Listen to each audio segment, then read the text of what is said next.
Hey, this video is for the Call to Lead group, our leadership course, our 6-month leadership course. We are in our first month, and we are reading and reviewing Spiritual Leadership by Oswald Sanders. Our first group session is coming up on Monday, but I wanted to give you, some encouragement and share with you some principles. I have 10 principles that I've pulled away from this book, some of my own self-reflection.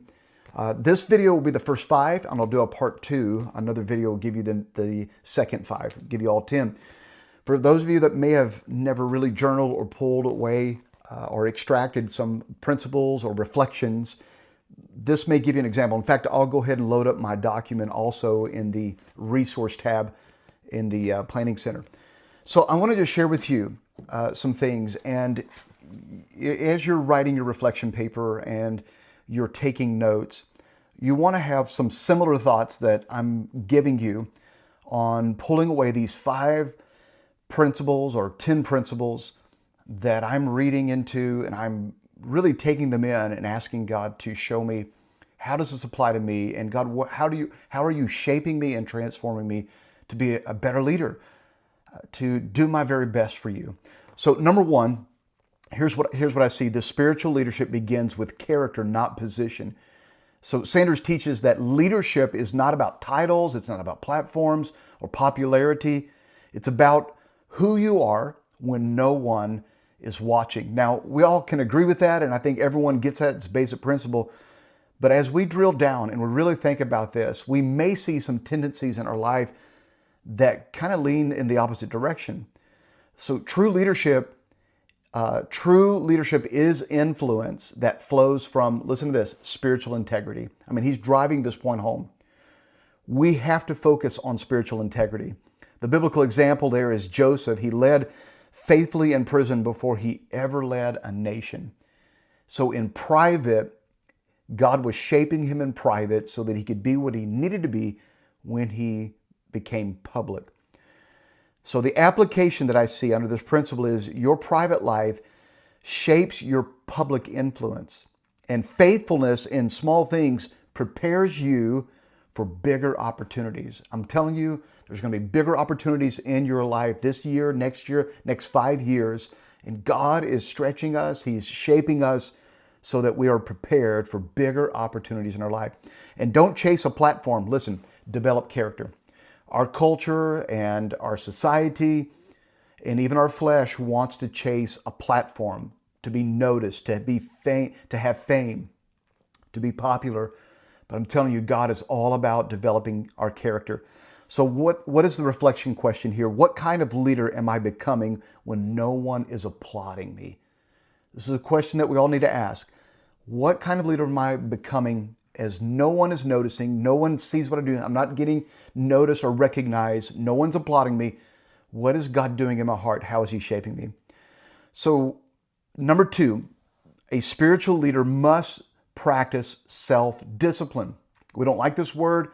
This is a bad SD word. We don't like self-discipline. But Sanders repeatedly emphasizes that leaders must lead themselves before leading others. It's a question that needs to become very familiar to us, guys. How am I leading myself? And if I'm failing in the area of self-discipline, it's going to catch up with me, and it's going to limit my ability to influence and encourage others. Somewhere it's going to bite me. So the key areas of discipline are: how am I doing with my time management?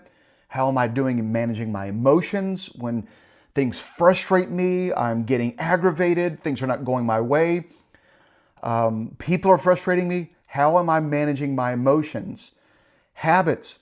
And how are my emotions impacting my ability to lead others and lead myself? Habits in my life. What habits need to be shaped? What habits need to be challenged that are not working for me? They're not being effective or producing the right kind of fruit in my life. Speech. The words that we use, the language that we use, the conversations that we have, even in our idle moments. How can I discipline those better? How can I discipline my speech and discipline my words? My thought life, everything flows out of your thought life. And you speak out of the abundance of your heart, is what Jesus said. How can I become more disciplined in my thought life? Rather than allowing my thoughts to discourage me or take the energy out of me or drain me, how can I take control of those thoughts? Spiritual consistency is another one. Am I consistent in my Bible reading? Am I consistent in my prayer life? Am I consistent in reflecting on God and praying to God and connecting with God? So the biblical example is Paul. Paul the Apostle, he said this in 1 Corinthians chapter 9:27. I discipline my body and I keep it under control. We are to, I'm just going to be honest with you guys. I mean, this is a big reason why I do my best to stay consistent in my physical life as far as exercise, because I know that those are triggers. Those are things. It's like a domino effect. When I'm disciplined in my eating and disciplined with my body, man, it bleeds over into my spiritual life, my relationships, how my leadership. Am I being prepared as a leader? And so we have to be able to lead this whole self-discipline and practice it. The application, leadership listen guys, it's not accidental. It's your small daily habits that shape your future. What are you doing daily that's actually shaping you? And consistency matters more than intensity. Consistency matters more than intensity. What do I mean by that? And I'm just saying to you that you may not feel like, man, I feel like just charging and I feel the passion for this. No, but you choose. Even when you don't feel it, you do it because consistency has the ability, as I've said many times, it has the ability to compound in your life. And consistency is more important than passion and intensity. So here's a line for you. Your future is often hidden inside your daily routines. I'm telling you, this is a powerful truth. Your future is often hidden inside your daily routines. I want you to think about it. Number 3, leaders must be willing to serve. One of Sanders' strongest themes in this whole book is that spiritual leaders is a servant leadership. Jesus did not say whoever wants to be first to be impressive. You must be impressive if you're going to be first. Or if people are going to notice you and doors are going to open, then you got to impress people. No, that's not what he said. He said whoever wants to be great must become a servant.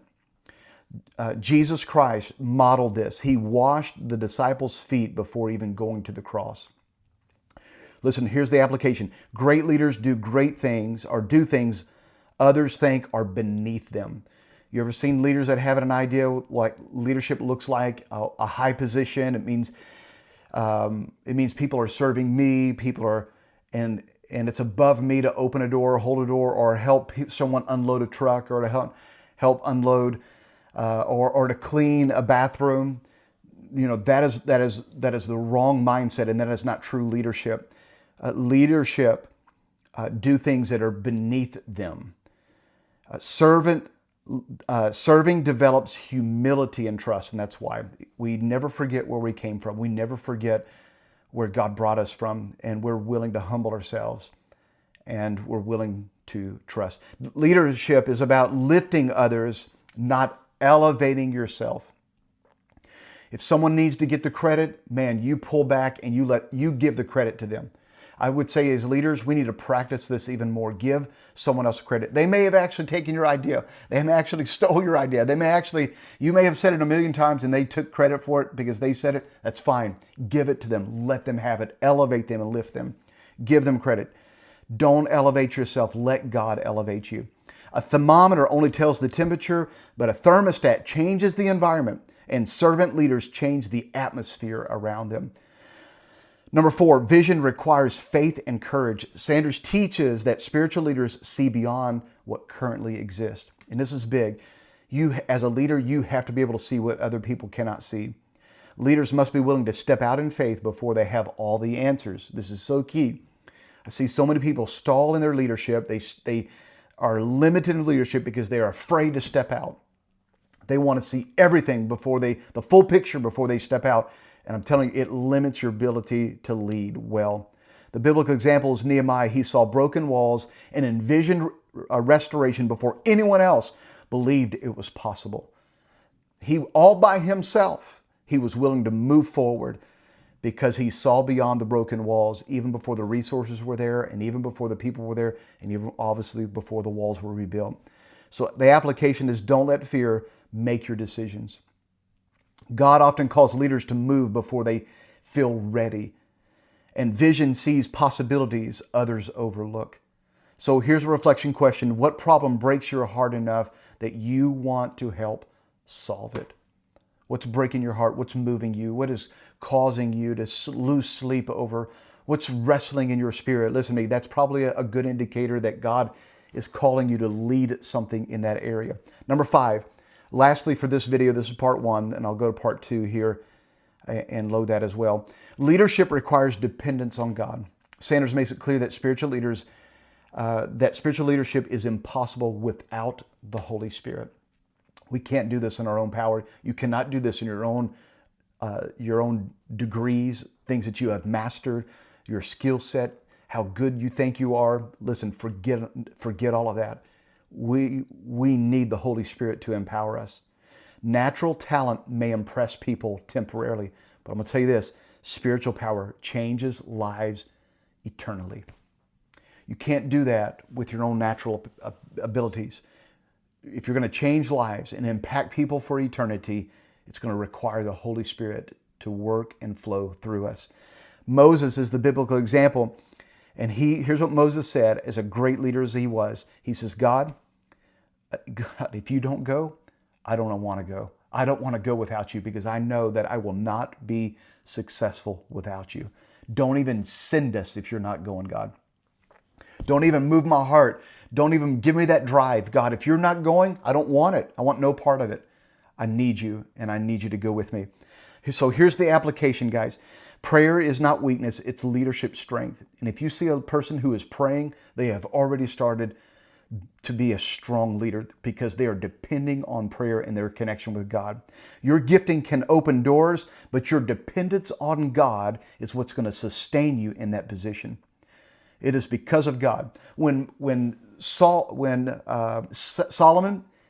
became king, he asked for one thing. God said, "I'll ask me for anything and I'll give it to you." And the number one thing that Solomon asked for was wisdom. God, I need your wisdom. And God says, because you asked for wisdom, I'm going to give you even so much more. Leaders who pray lead from wisdom and not ego. I'm telling you, listen, you may see strong people, strong personalities, and they have a lot of gift and charisma, but charisma will only get you so far. But leaders who pray lead from wisdom and not ego. So here's a powerful line for you. A leader without God may gain attention, but a leader filled with God changes lives. So as we close on this video here, the world teaches that leadership is about power, status, and recognition, but spiritual leadership is different. It's about character, discipline, service, courage, and dependence on God. God is not just looking for talented people, guys. He's looking for trustworthy people who He can use, and He can only use people who are willing to develop their character. So some reflection questions for this video, these first 5. Which principle do I need to grow in the most? And as you're doing some reflection on this and write some notes, where is God prompting your heart where you need to grow the most? I would say pick at least 3, the top 3. Identify the top 3 in your life, and then let God go to work in that and show you some ways and steps on how to do that. What habits are shaping my leadership right now? So I want you to think about what habits right now, good or bad, it's impacting your leadership. Stop giving yourself a pass. Stop making excuses. Be honest. Be real with yourself. What habits are shaping your leadership right now, good and bad? Am I trying to impress people or influence them for God's purposes? Wow. Am I trying to impress people or influence them for God's purposes? That needs to be something that challenges our motives in everything that we do. Am I trying to be noticed? Am I trying to be seen? Am I trying to impress? Or am I really trying to make an impact and help people solve problems? How am I serving them with what God has given me? All right, this concludes this video. Make some notes. Get ready for Monday night. It's going to be a powerful class. We're going to really walk away with some things that are going to challenge us. So go to video number 2 to get the next 5 principles from this book, Spiritual Leadership by Oswald Sanders.